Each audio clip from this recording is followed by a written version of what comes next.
Oh, si jeni sot? Super. Super. Shumë mirë. Ta filloj me një pyetje? Ditën? Sa telefonata keni bërë dje me klient? Hapni shikoni 3 telefonat. Unë dhe bëra vetëm një takim. Vetëm një takim. Edhe një telefonat. Unë kam bërë 2 takime dje dhe 3 telefonata me klient. Okej. Brisi? Atëre, unë flasë për ne, se në përgjithësi për telefonata dhe takime klientin. Po që besoj po, takime 2, ndërkohë telefonata të nuk i numërojmë dot, do me thënë. Keni shumë. Po, disi, për mos të qenë, do më ka pas telefonata, se varet në gjërat që jemi duke trajtuar tani. Okej. Ka qenë në gjëri prej këtyre kontakteve që keni kontaktuar dje, në një kontakt që ka qenë të paktën e keni dëgjuar para 3 muajsh, e jo më shpejt?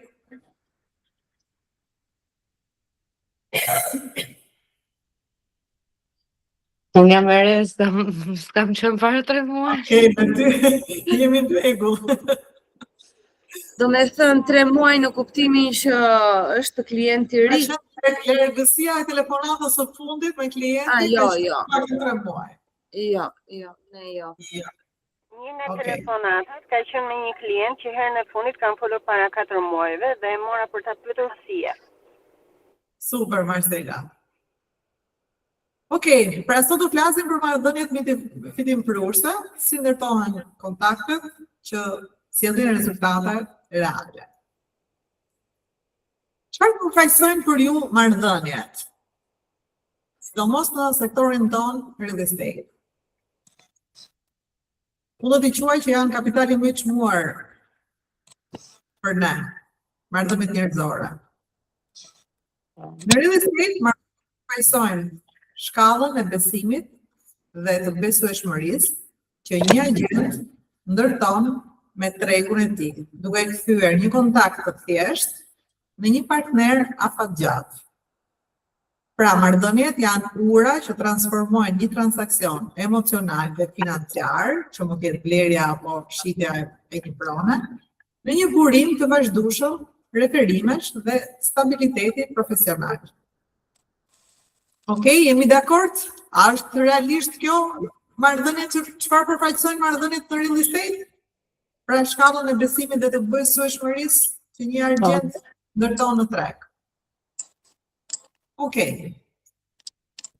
Në biznesin tonë, gjithçka nis nga mundësia jonë, nga qëndrimi ynë, edhe nga veprimet që ne ndërmarrim çdo ditë. Duhet kemi parasysh diçka, 3 gjëra kryesore. E para, teza. Një shitje të ushqen sot një marrëdhënie të ushqen për 10 vite të ardhshme. Pra, shitja na ushqen vetëm sot, na jep diçka për sot, ndërsa një marrëdhënie na jep diçka për 10 vite të ardhshme. E dyta, statistika e artë kushton 5 deri në 25 herë më shumë të gjesh një klient të ri se sa të mbash një ekzistues.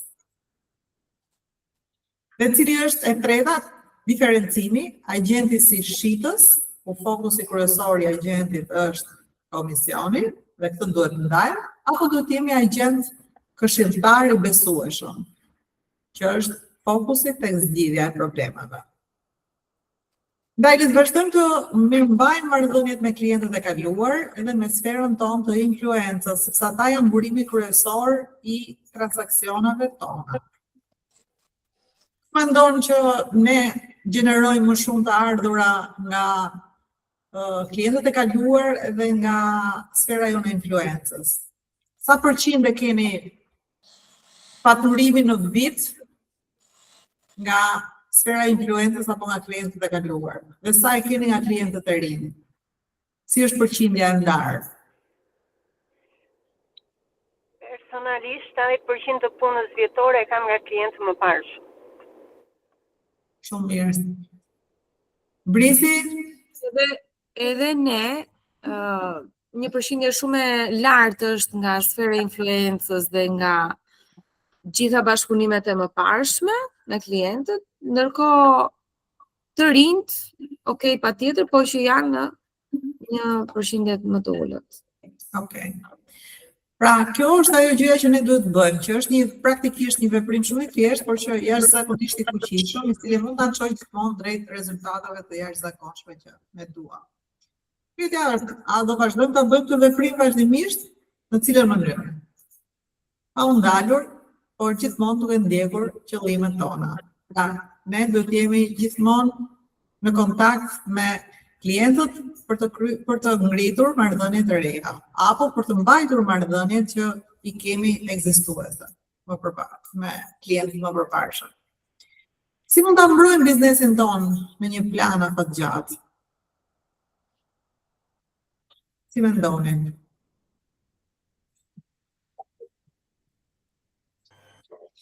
Të them unë diçka? Patjetër.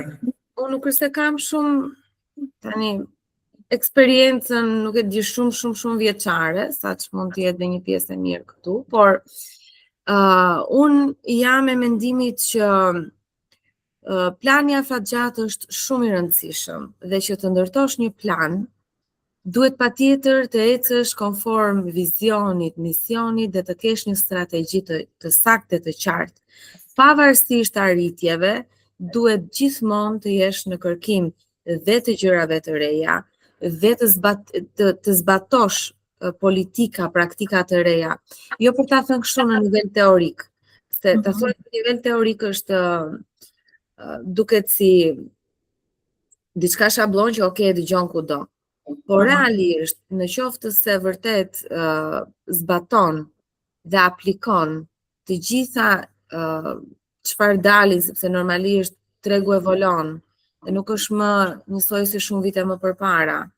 Fakti që mund të kesh synimin për të patur në plan për të marrë një klientelë apo një klient i cili është i huaj, kërkon një mundësi, një qasje ndryshe, normalisht duhet gjithmonë të jesh në zhvillim dhe në evolim, mendimi im.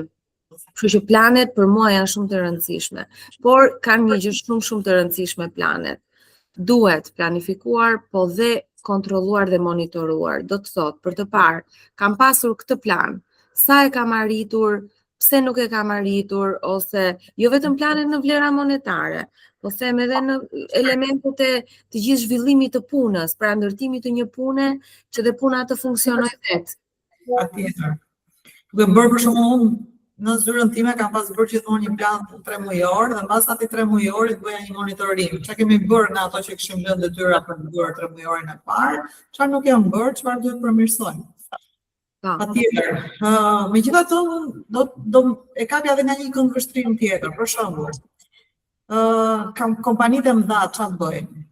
Çfarë bëjnë ato kur nëse keni provuar, për shembull, ju ka qelluar që të hyni në një dyqan shumë të rëndësishëm, sidomos jashtë, se këtu ke ne është çik akoma, nuk është akoma ajo kultura që klienti duhet mbajtur kështu në plot të dorës.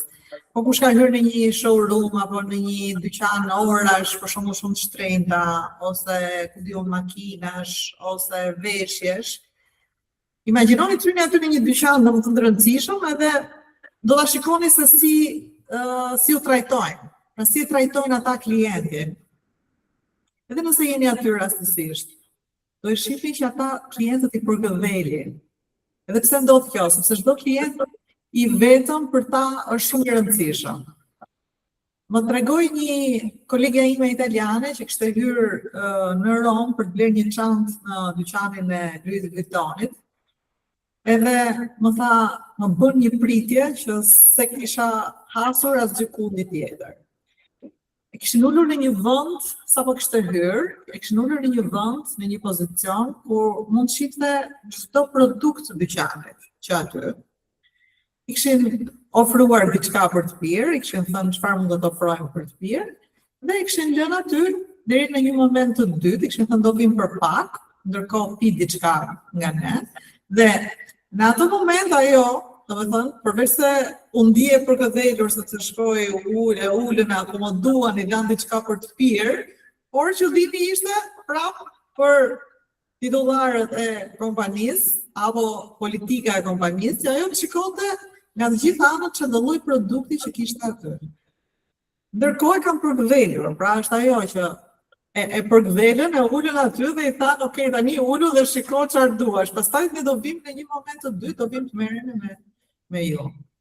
Pra, edhe në këtë prizëm duhet ta shohim gjithmonë që klientin edhe duhet ta trajtojmë mirë, pra ta mbajmë mirë. Edhe kur na vijnë në zyrë klientët, mund t'i ofrojmë diçka, duhet kemi gjithmonë diçka në zyrë për t'i ofruar. Kompanitë e mëdha pra kultivojnë marrëdhënie edhe me kalimin e kohës, sepse çdo klient, siç e thash, është shumë i rëndësishëm për ata. Nuk bëjnë dallim ata midis klientëve, secili kontribon në arritjen e qëllimeve. Sa më i kënaqur të jetë klienti, aq më shumë publicitet do t'i bëjë kompanisë. Sa më e mirë të jetë përvoja që ka klienti, aq më shumë ai do ta kujtojë dhe do ta rekomandojë atë kompania apo atë produkt. Pra ata ju japin rëndësi të gjithëve, edhe pse kanë objektiva shumë të larta. Të njëjtën gjë duhet bëjmë dhe ne. A e bëjmë me këtë? Po, ne e bëjmë. Te zyra, sa vjen klienti, direkt ofrojmë diçka për të pirë, të ndihet sa më komod, sa më rehat. Shumë mirë. Për shembull, një gjë që mund të bëni në zyra, qoftë edhe me një gjë të thjeshtë fare, edhe me një shishe uji. Por të jepni dy opsione për të zgjedhur. Keni edhe shishe uji me gaz edhe shishe uji pa gaz. Edhe që klienti të ndihet mirë, do të thotë pas ka të zgjedhje, domethënë nëse ai është dikush që pi ujë me gaz, po asikundi si gjen, do e të gjën, do e bëj dallimin që prit se këtu kujdes kam për klientin. Vlerin, më fal. Po. Ne kemi pothuajse një vit e gjysmë që ofrojmë dhe ujin me gaz dhe pa gaz dhe ndërkohë së fundmi unë nuk ofrojmë kafen me ato godat e letrës, por kemi marrë filxhan kristali edhe gotën e ujit kristali, që do të thotë që për aq klientë sa na vinë, se nuk besoj që ne jemi që klientët që vinë në zyrë nuk është se janë vinë për shembull nuk është se kemi një qarkullim shumë të lartë klientë. Kështu që ne këtë e bile serës tjetër do t'ju nis një foto se tani si jam në zyrë të filxhan, të pjesës së filxhanit të kafet dhe të gotave të ujit. Shumë mirë, Mania. Shumë mirë. Përsa aty dallon, domethënë janë detaje që klienti i vëre, pavarësisht se ndoshta nuk e shpreh, po i vëre edhe ngjelet në mendje. E vlerësojnë. E vlerësojnë patjetër. Okej, e vërteta është se shpesh pas një shitje ne harrojmë klientin, ëh? Edhe ky është të themi një gabim që nuk duhet ta bëjmë. Marrëdhëniet duhet të kultivohen në kohë dhe me rregullsi edhe me një qëllim të caktuar. Pra, duhet kemi një qëllim që ne të kemi këta klientë gjithmonë të jenë pjesë e jona. Mos ndodhi një herë që një klient e keni pasur ju dhe pas ta kohësh shkon blen apo shet me një agjenci tjetër apo me një agent tjetër. Pra kjo është të krijosh marrëdhënie, pra të jesh gjithmonë në kontakt me klientët. Marrëdhëniet duhet të kultivohen pra në kohë me rregulla dhe me qëllim të caktuar.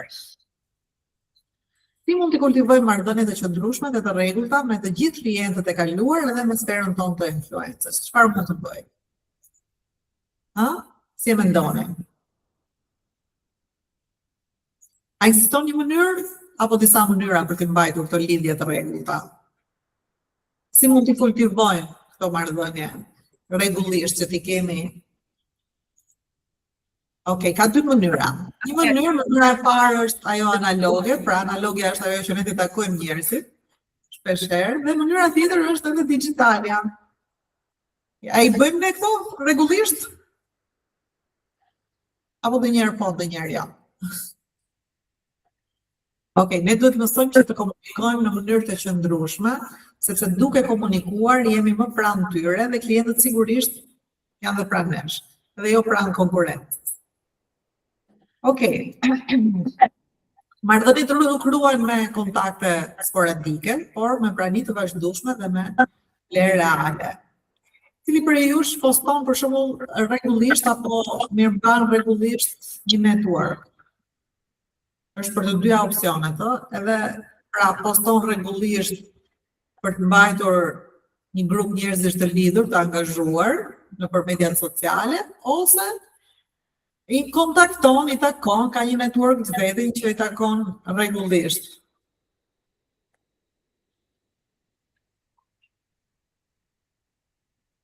Okej, s'kemi përgjigje. Okej. Telefonata, mesazhet, email-e urimesh për ditëlindje, për përvjetor, evente të dedikuara, të gjitha këto janë mënyra që pranishëm në mendjen e klientit, gjithmonë. Gjithçka varet nga mendësia jonë. A duam t'i bëjmë këto apo nuk duam t'i bëjmë? A duam t'i krijojmë këto veprime të bëhen zakonet tona, që t'i kemi rregullisht, domethënë, t'i bëjmë, t'i urojmë njerëzit sa herë që kanë përvjetore, gëzime në familjet e tyre, apo edhe hidhërime, duhet patjetër që edhe ato t'i ngushëllojnë kur kanë raste të tilla. Dhe si bëjmë këto veprime? Duke patur një metodë pune, apo nëse ne kemi një metodë pune e përdorim. Pra, metoda është ura midis asaj që dim se duhet ta bëjmë dhe asaj që realisht ne bëjmë çdo ditë. Pa metodë ka vetëm rastësi. Metodë ka qëndrueshmëri dhe rezultate. Pra, si mund të jetë një mënyrë? Nëse ne për shembull duam që t'i urojmë ditëlindje klientëve gjithmonë, duke pasur ID-n e tyre, sepse kemi mundësinë që t'i kemi të dhënat e tyre personale, ne mund databazët, tek databazët shkruajmë datëlindjet e tyre. Dhe sa herë që kemi përvjetor, mund të hapim atë databazën një muaj përpara, e shikojmë dhe vëmë për shembull një reminder në telefon. Filan klient ka ditëlindjen filan ditë, ta uroj se do t'i bëhet qefi. Dhe një herë dhe surprizohen klientët. Sepse nuk e din për shembull që ju mund të keni ruajtur ditën e lindjes së tij nëpërmjet ID-s. Sepse ata ta japin automatikisht. Ti kërkon ID-n, e merr sepse duhet për një tjetër proces, por nuk i shkon në mend që ju mund ta keni marrë edhe për ta paguar. Kështu që kjo është një mënyrë shumë e mirë pra për të krijuar një metodë pune dhe për ta aplikuar këtë metodën e punës. Pra ne duhet të mësojmë të mirëmbajmë marrëdhëniet në mënyrë të vazhdueshme, jo vetëm rastësisht, jo vetëm kur ne kemi nevojë, por gjithmonë, sepse lidhjet janë një kapital dhe kapitali që mirëmbahet rritet çdo ditë. Le të shohim bashkë 6 pikat shumë të rëndësishme për të krijuar një marrëdhënie me njerëzit me të cilët kemi pasur një transakcion, apo qoftë të një kërkesë për informacion. Gjëja e parë, feedbacku i një klienti pas mbylljes së një marrëveshje apo një transaksioni. Shpesh i harrojnë klientët pasi u shesin shpejt. Dikush ka problem me mikrofonin, më duket ju ta të lutem mbyllë, se interferojnë zëra.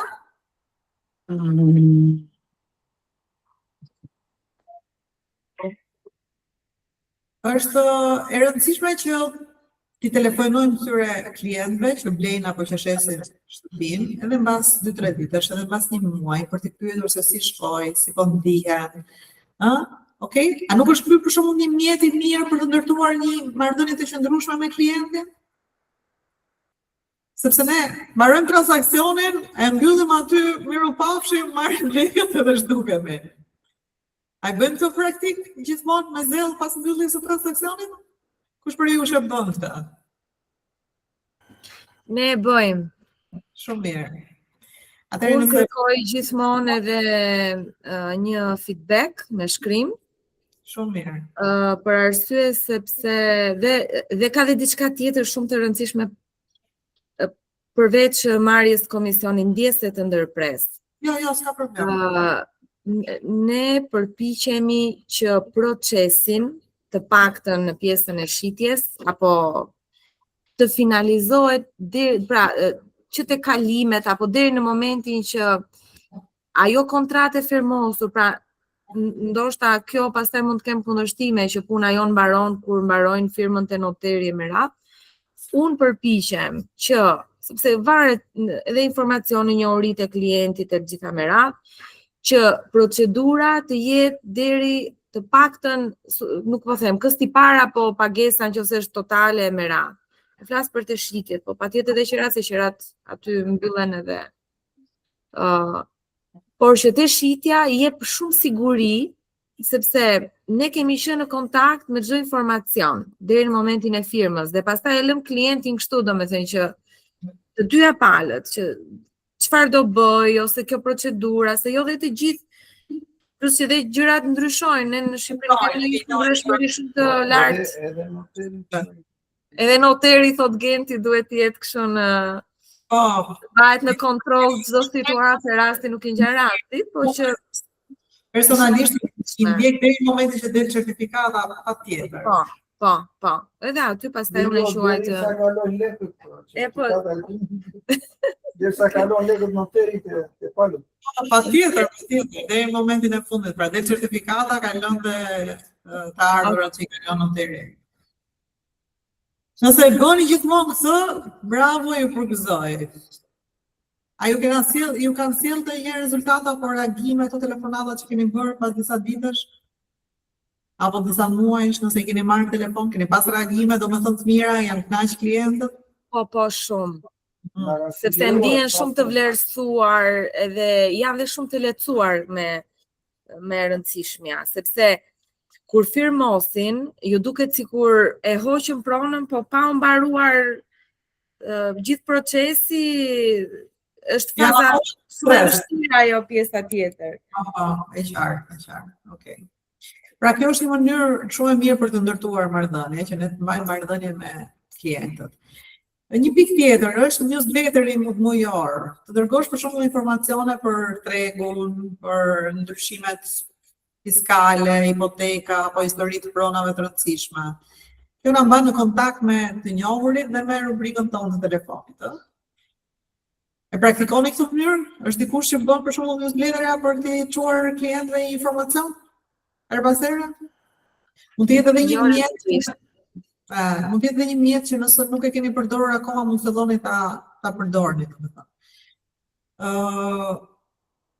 Kjo të bën që nuk duhet të lësh shumë distancë midis një kontakti dhe një tjetri, pasi marrëdhëniet mund të ruhen gjithmonë. Pra ti kur i çon një newsletter, që të newsletterin mos e dërgosh vetëm me email, mund ta dërgosh, mund ta përgatisësh, mund ta dërgosh edhe në mënyrë elektronike dhe me WhatsApp.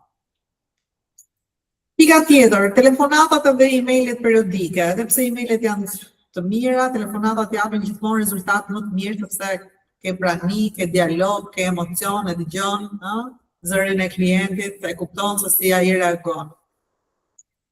Tjetër, së katërt janë përvjetorët edhe ditëlindjet, pra e u thash dhe më përpara, të telefonosh klientit pas një viti për t'i uruar përvjetorin edhe të mblerjes së shtëpisë, mund të jetë një gjë shumë që të ta kënaqë klientin, do ngelet ti surprizuar, nëse ti thua që sot ke një vit që ke firmosur kontratën.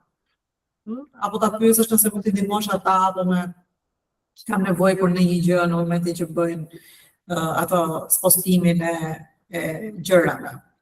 Mund ta urojmë për ditëlindje, për një përvjetor martese, nëse ne e kemi këtë informacion, ose për një pagëzim fëmije, apo për lidhje një fëmije, e gjithë kjo shërben për t'i ardhur gjithmonë në rikujtesë dhe për t'i krijuar një kontakt të ngrohtë pra klientit.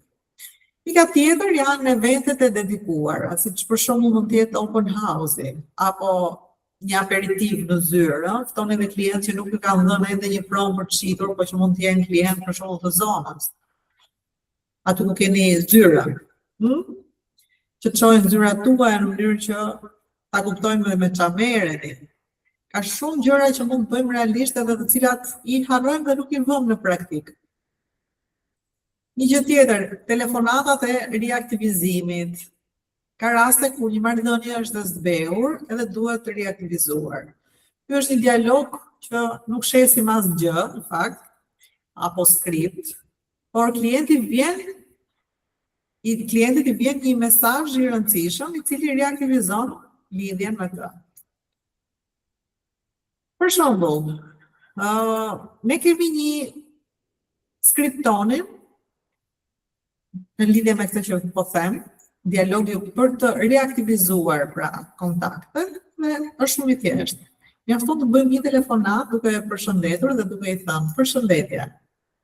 Jam Lerina për shembull. Edhe presim përgjigjen për të kuptuar nëse na mban mend apo nuk na mban mend e para punës se kush jemi, nëse e ka numrin ton apo jo. Pastaj vazhdojmë, më duhet të kërkoj falje. Presim përgjigjen, si do reagoj klienti, pra nuk shkojmë direkt t'japim shpjegim. Më pas vazhdojmë, sa po u kujtova që nuk ju kam telefonuar më.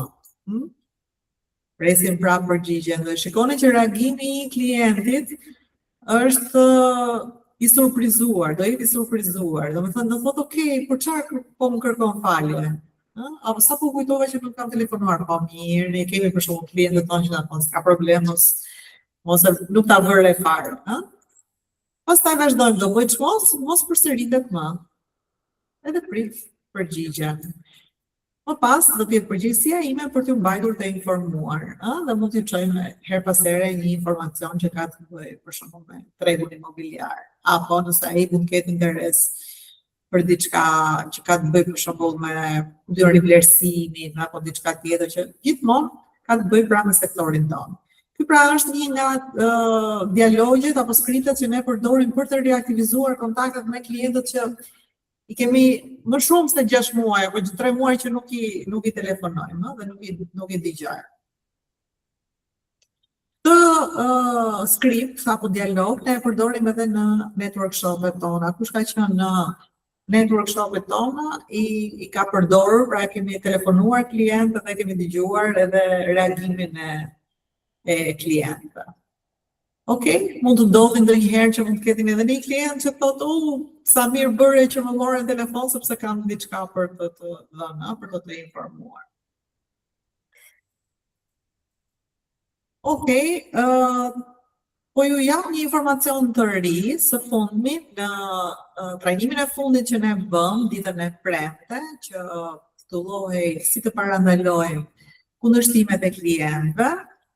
Momoja solli një paket, një news të paketat e coaching dhe kemi sapo kanë nxjerr paketat e reja që janë dhe më ekonomike, për ata që mendojnë se për të rritur profesionalisht, asnjëherë nuk mjafton një trajnim 30 minuta apo 3 orë apo 3 ditë, mund ta kontaktoj për më shumë detaje dhe mos hezitoni, mund të kontaktoni ose mua ose Aidën dhe do merrni informacionin e duhur. Nëse shihni tani këtu ose mund t'i bëni një foto ose mund t'ja u dërgojmë dhe neve.